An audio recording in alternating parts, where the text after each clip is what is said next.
Hi అండి, నమస్తే. నేను మీ Devi. Welcome back to my channel TT world life.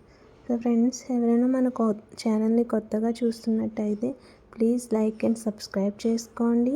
నా రెసిపీస్ మీకు ఎలా అనిపిస్తున్నాయో కమెంట్ చేయండి. అండ్ మీ ఫ్యామిలీ అండ్ ఫ్రెండ్స్కి నా వీడియోస్ని షేర్ చేయండి. సో ప్రాసెస్లోకి వెళ్ళిపోదాం పదండి. ముందుగా నేనైతే స్టవ్ ఆన్ చేసుకుని స్టవ్ మీద ఒక ప్యాన్ పెట్టుకున్నానండి. అందులో ఒక 2 to 3 స్పూన్స్ ఆయిల్ అయితే తీసుకుంటున్నానండి. సో ఆయిల్ హీట్ అయ్యాక పోపు దినుసులు అండి, ఆవాలు, జీలకర్ర, శనగపప్పు, మినపప్పు వేసుకొని కొద్దిగా ఫ్రై అయ్యేంత వరకు ఫ్రై చేసుకోవాలి.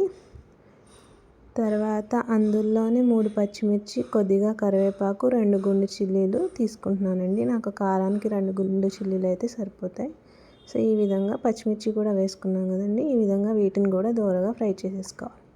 తర్వాత ముందుగా మనం కట్ చేసి ఉంచుకున్న దోసకాయ ముక్కల్ని ఈ సైజులో కట్ చేసి యాడ్ చేసుకుంటున్నానండి. మీకు కావాలితే మీరు ఇంకా చిన్నగా కూడా కట్ చేసుకోవచ్చు. ఇవి కూడా యాడ్ చేసుకొని బాగా మిక్స్ చేసుకోవాలండి ఒక 2 to 3 minutes. సారీ, మీకు ఏమైనా సౌండ్ డిస్టర్బెన్స్ వస్తే ప్లీజ్ ఏమనుకోకండి. సో ఈ విధంగా మిక్స్ అయితే చేసేసి లిడ్ క్లోజ్ చేసి ఒక 5 to 6 minutes బాగా కుక్ చేసుకోవాలండి, మగ్గనివ్వాలి పీసెస్ని. సో చూసారు కదా, కొంచెం కలర్ అయితే చేంజ్ అయ్యింది, వైట్ నుంచి ట్రాన్స్పరెంట్ కలర్కి వస్తున్నాయండి. ఈ విధంగా కుక్ చేసుకోవాలి. సో తర్వాత ఇందులో సరిపడా ఒక 1/2 teaspoon పసుపు యాడ్ చేసుకుంటున్నానండి. 1 teaspoon కారం, ఎందుకంటే మనం దీంట్లో ఎండుమిర్చి అండ్ పచ్చిమిర్చి కూడా యాడ్ చేసాం కదా, సో చూసుకొని కారం యాడ్ చేసుకోవాలండి. అండ్ సరిపడా ఉప్పు, ఇవన్నిటిని యాడ్ చేసుకొని బాగా మిక్స్ చేసేసుకోవాలి.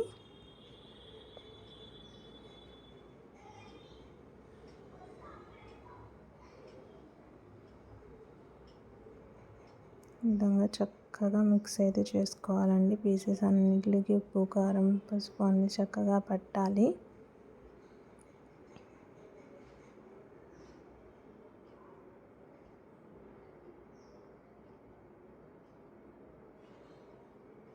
ఇలా కొద్దిసేపు కుక్ చేసుకున్నాక మన కర్రీలోంచి ఆయిల్ అనేది పైకి తేలుతుందండి. ఈ విధంగా ఇంకా మనం లిడ్ అయితే క్లోజ్ చేయకుండా కుక్ చేసుకోవాలండి, బికాజ్ లిడ్ పెడితే వాటర్ వచ్చేస్తాయి. మన కర్రీ ఆల్మోస్ట్ కుక్ అయిపోయింది.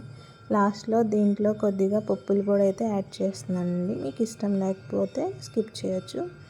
అది కూడా యాడ్ చేసుకొని ఈ విధంగా మిక్స్ చేసేసుకోవాలి. అంతే, మన టేస్టీ దోసకాయ ఫ్రై అయితే రెడీ అయిపోయిందండి.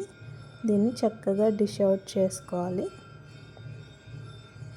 చూస్తున్నారు కదా, చూస్తుంటే చాలా యమ్మీగా అనిపిస్తుంది. టేస్ట్ కూడా చాలా బాగుందండి. పై నుంచి కొంచెం క్రిస్ప్గా, లోపల నుంచి జ్యూసీగా చాలా బాగుంది. అందరూ ట్రై చేయండి. అండ్ మీకు ఎలా వచ్చిందో నాకు కామెంట్ చేయండి. ప్లీజ్ నా ఛానల్ లైక్, షేర్, సబ్స్క్రైబ్ చేసుకోండి. బాయ్.